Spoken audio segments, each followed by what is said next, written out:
Actualité révélatrice du changement. Jetons un coup d'œil sur ce qui s'est passé depuis le dernier live, en plus de tout ce qu'on vient de voir. On ne peut pas parler de tout, mais les titres choisis ont un rapport avec les sujets qu'on aborde ici en général. Ok ? Les drones mystérieux, nous dit la dame là, qui fait une déclaration à la Maison-Blanche. Ils disent Caroline que les ovnis étaient des drones du département d'État américain, du gouvernement américain, qui faisaient des recherches avec l'autorisation de Biden. En gros, on regarde vite fait la vidéo. Et avant de passer aux questions, j'ai des nouvelles directement du président des États-Unis qui vient de mettre communiqué dans le bureau ovale, directement du président Trump. Mise à jour sur les drones du New Jersey. Après recherche et études, les drones qui survolaient le New Jersey en grand nombre ont été autorisés à voler par la FAA. La FAA, c'est le Federal Aviation Administration, qui est l'autorité de régulation de l'aviation civile aux États-Unis. Et ils ont été autorisés à voler pour la recherche et diverses autres raisons. Beaucoup de ces drones appartenaient également à des particuliers, des individus privés qui aimaient piloter des drones.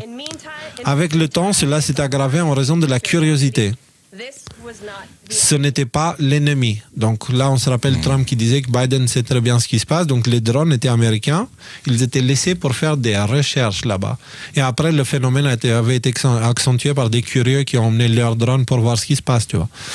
Donc ça, c'est déjà une nouvelle. Trump avait dit qu'il va parler de ça très vite. Donc c'est officiel maintenant. Le gouvernement savait ce qu'étaient les drones et les médias disaient « Ouh, grand mystère, on ne sait pas, ouh là là ». Cette histoire, pour moi, elle ne vient que commencer. Hein. Voilà. Donc c'est pour ça que je la mentionne.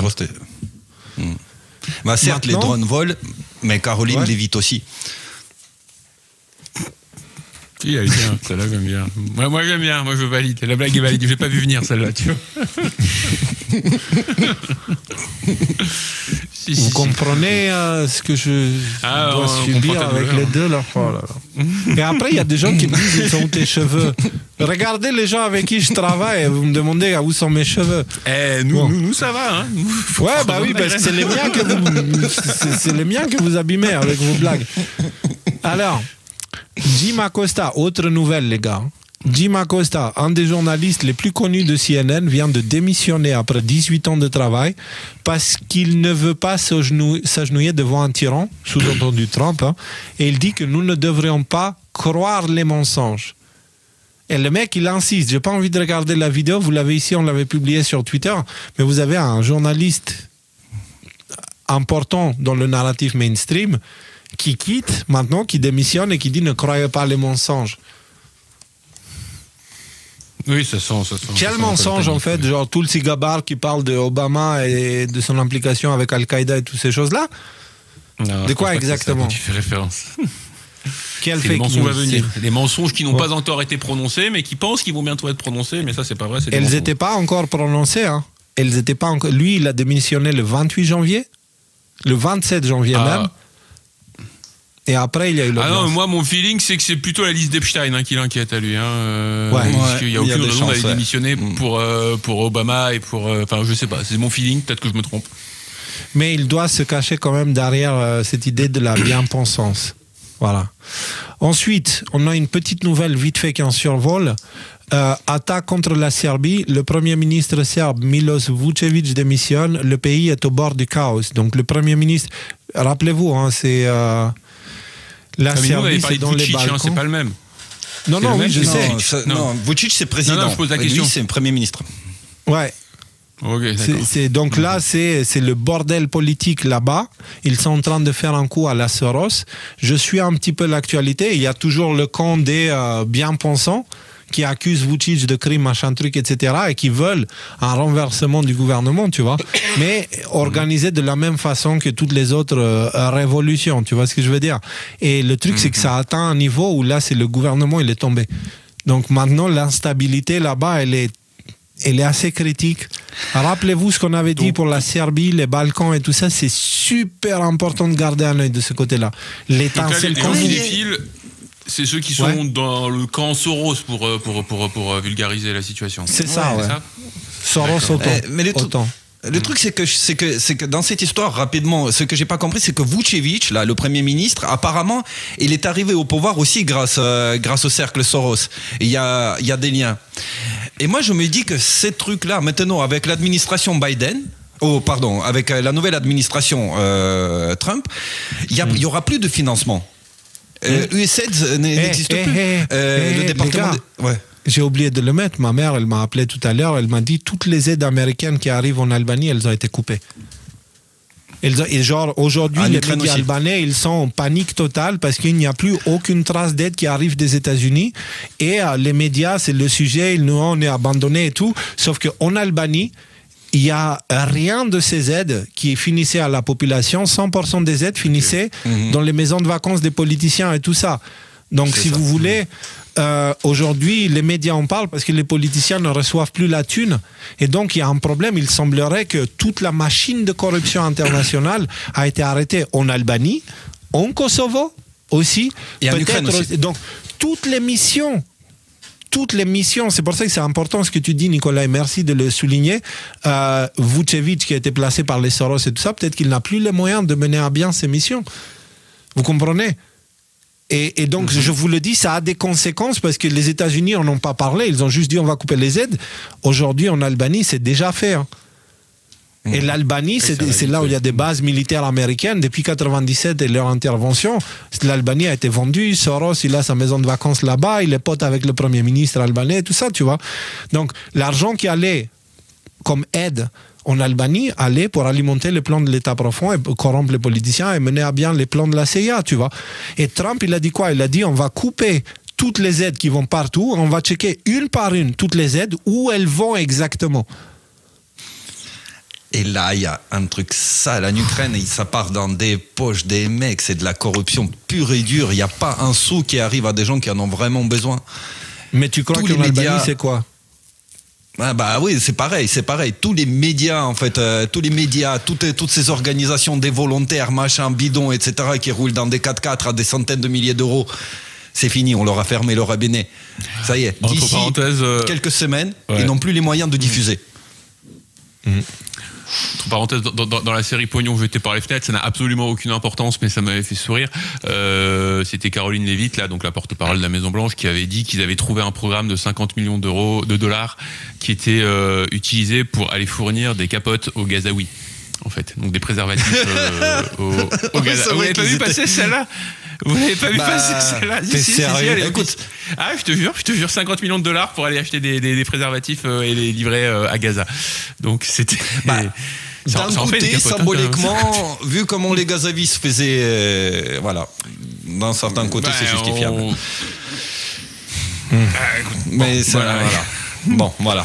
Alors, d'ailleurs, à ce sujet, je tiens à saluer Alexis qui a pris des positions qui sont quand même assez courageuses sur le sujet, qui est extrêmement sensible. Donc, voilà, je l'ai vu. Il avait une position comme ça, et après une position comme ça, et après une position comme ça. Il a pris des positions, donc je fais les positions. Il a pris des positions sensibles, d'accord. Ok, vas-y, laisse tomber. Non, mais c'est les blagues de 22h30. Ça.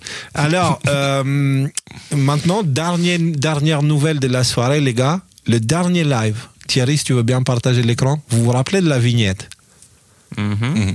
Donc, j'avais dans cette vignette caché quelque chose. Trump, il pointe pas la pyramide avec lui, il pointe Baron Trump, ok?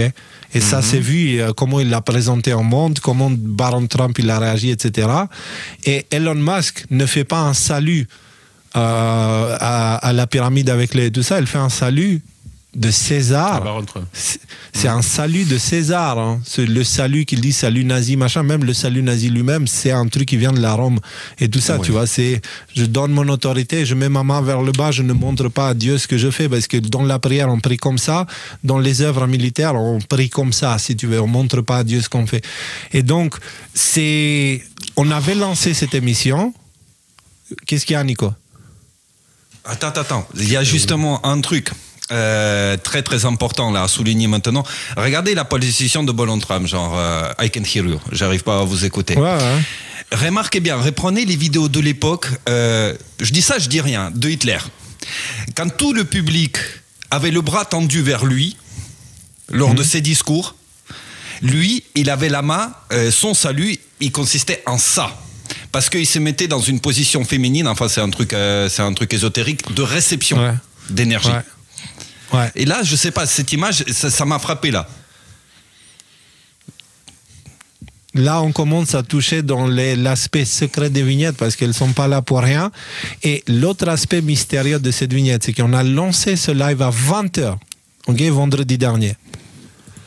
À 20h34, pendant le live, on a Alexandre Dugin, qui est un conseiller politico-spirituel ou intellectuel de Poutine, assez proche, qui a publié le tweet suivant avec une photo de Baron Trump habillé enfin pas une photo mais un truc de l'IA de Baron Trump avec une couronne sur la tête, et il dit « J'admire le Baron Trump, futur empereur des États-Unis et du Royaume du Canada. » Pourquoi il admire? Pourquoi ce mec-là, il admire le futur empereur, futur roi?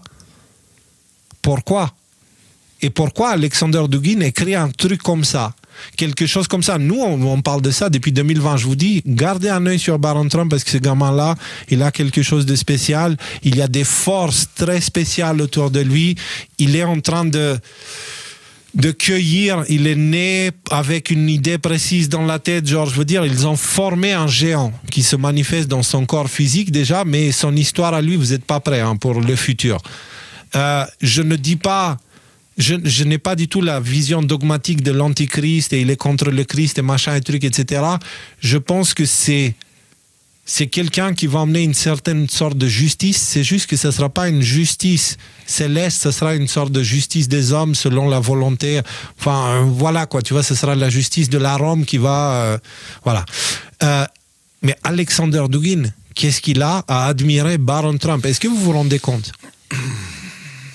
On parlait en 2020, Baron Trump, il grattait... non, il faisait jamais ça parce qu'il a toujours été classe comme gamin. Il a été très préservé. D'ailleurs, la première fois qu'on a entendu sa voix, les médias, ils sont devenus comme des fous, tu vois. Et ça, d'ailleurs, je vous le dis, le jour où vous entendrez sa voix, ça risque de vous faire un peu bizarre. Et vous vous rappelez de ce moment-là. Maintenant, on a Alexander Dugin.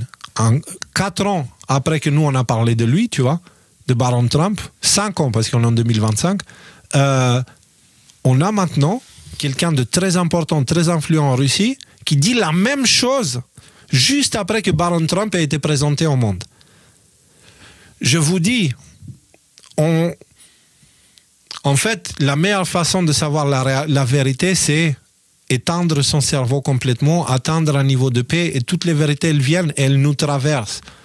Et je vous ai dit, pendant les émissions, on a dit des choses qui paraissaient complètement stupides.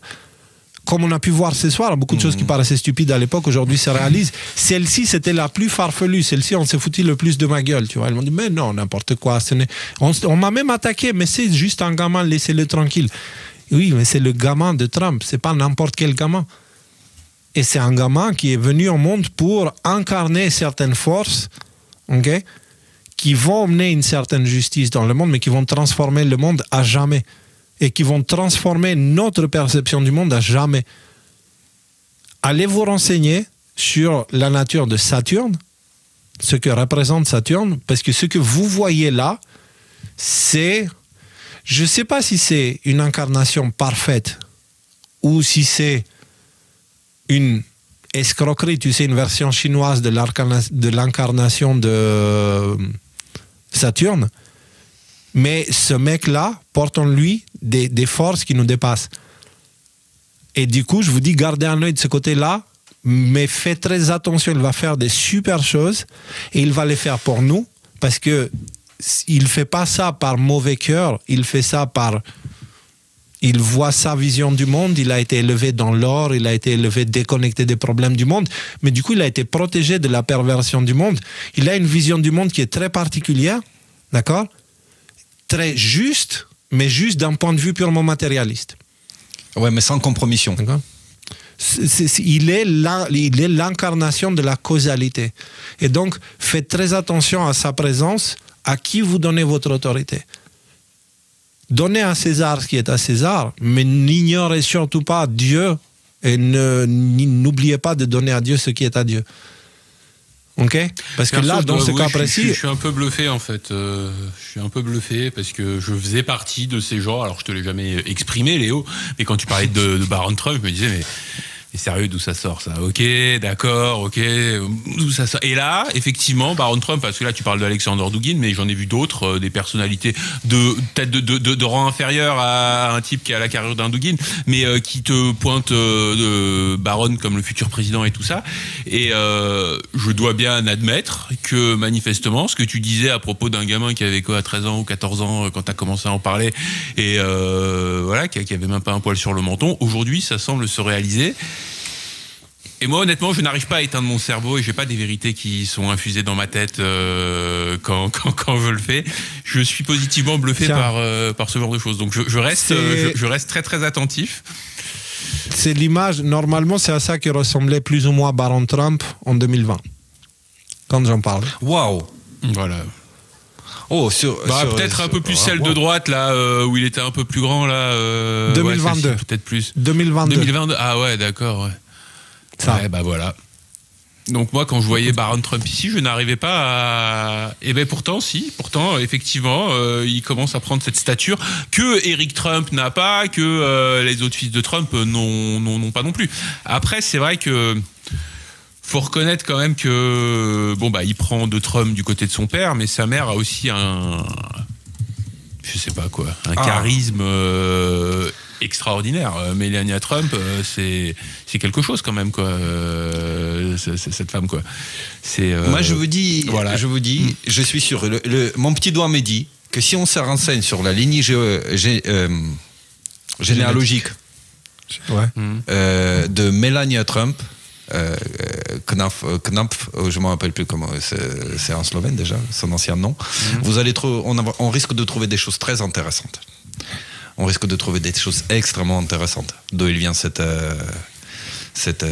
dame. Je dis, mon petit mot de me dit. Non mais juste regardez, Thierry, tu peux mettre les images. Regarde, j'ai tapé Baron Trump sur Twitter et je vois le fameux moment où il a été présenté. Tu vois, le fameux moment où il met la main, où il reçoit justement. Regardez cette personne. Vous êtes en train de regarder une personne que l'humanité va s'en souvenir pendant des milliers d'années, comme il y en a eu d'autres. Ok? C'est un personnage d'une importance capitale dans l'évolution de l'humanité, pour des raisons qui sont nécessaires pour l'évolution de l'humanité visiblement, mais n'ignorez pas, vous êtes en train de voir des choses littéralement bibliques devant vous à ce moment-là. Vraiment. Et je ne dis pas avec, tu sais, genre l'antichrist et machin et toutes ces conneries-là, et le diable habillé en rouge et tout. Je vous parle de forces naturelles qui ont été cueillies et qui sont placées dans ce gamin, qui demain ne sera... Déjà, il n'est plus un gamin parce qu'il conseille Trump maintenant, on vient d'apprendre. Il est derrière différents plans de blockchain pour Trump, tu vois. Apparemment, Trump, il a laissé sous-entendre que Baron Trump le conseille énormément. Tous ceux qui ont connu Baron Trump et qui ont échangé avec, il dit c'est la personne la plus intelligente qu'ils ont connue. Et je vous avais dit, Baron Trump, en plus d'être un leader très jeune, il va être un des plus grands cerveaux qui ont marché sur la Terre. Genre Einstein à côté, on va le ramasser à la petite cuillère parce que il va débloquer. Non mais vraiment, sans déconner. On a affaire à des intelligences supérieures. Donc, je vous conseille fortement, si vous êtes dans l'idée antichrist, machin truc et tout ça, c'est vraiment de prendre du recul et de comprendre que dans la création de Dieu, toute chose qui existe pour une raison. Donc, après, de vous poser la question du coup, mais c'est à quoi sert son existence? Moi, je vous dis, un indice, c'est l'équilibre. L'équilibre. Comme on a parlé au début de l'émission, que la loi fait que plus on s'éloigne du chemin, il y a une force qui nous tire vers le centre. Cette force-là, ça va être Baron Trump, mais elle ne va pas se manifester comme tout le monde l'attend. Tu vois? Elle ne va pas se manifester par un gentil qui va venir nous pousser gentiment vers le centre. Ça va être plutôt celui qui nous chope au lasso et qui nous tire comme ça. Donc, voilà. Et d'ailleurs, regardez le genre de mimes qui sortent aussi en même temps. Regarde. Symboliquement, juste pour la blague. J'avoue que c'est marrant. J'ai vu quand il rentrait aussi dans la salle, tu sais, à un moment donné, il marche derrière ses parents, il est déjà très grand, et après, ils l'ont fait beaucoup plus grand, et après, ils ont fait, tu voyais que les chaussures marchaient derrière. C'est vrai. C'était pour vous dire, il y a certaines synchronicités qui existent pour une raison. Le live de la dernière fois, la vignette, le contexte et toutes ces choses-là. Voilà, maintenant vous voyez que peut-être qu'on n'est pas aussi con qu'ils veulent vous faire croire. Peut-être qu'on n'est pas si stupide et peut-être qu'on a une compréhension des vérités plus profondes qui dépasse la compréhension même de ceux qui nous attaquent en fait. Et c'est pour ça, j'ai toujours dit, leur problème, c'est qu'ils nous sous-estiment. Ils nous prennent pour des Pékins lambda parce que moi, le seul diplôme que j'ai, c'est un mécanicien auto. Ils pensent que j'ai l'intelligence d'un mécanicien auto, qui est déjà pas mal, hein, parce que je peux vous dire, aller réparer une voiture aujourd'hui, ils font un bac plus 14 000, tu vois. Non, c'est pas comme ça que ça marche. Je me définis pas par les diplômes que j'ai eu dans cette vie-là. Il y a des intelligences naturelles auxquelles on peut s'accorder. Alors malheureusement, je n'ai pas le contrôle de quand ça arrive, mais quand ça arrive, tu vois.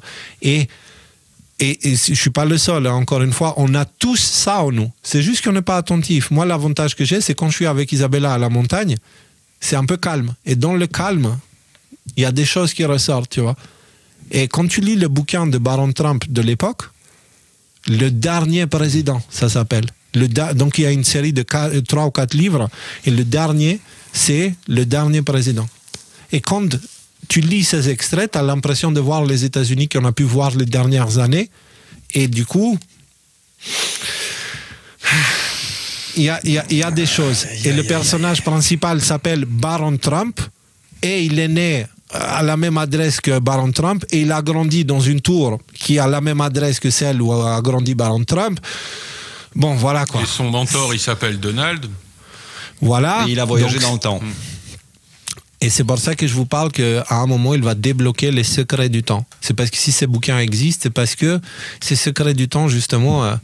Mais la question à vous poser, c'est d'où les a-t-il reçus, ces enseignements-là? Parce qu'encore une fois, je vous dis que rappelez-vous, en fait, toujours la force qui était derrière les Prussiens, les Teutoniques et tout ça, ils étaient obsédés par l'ésotérisme. Rappelez-vous, Hitler, il a tourné le monde à l'envers dans ses explorations de textes anciens, de mythes anciens, des trucs comme ça, tu vois. Il a tourné le monde à l'envers. Les Teutoniques, ils ont été au temple de Jérusalem à l'époque et ils ont trouvé des trucs avant tout le monde.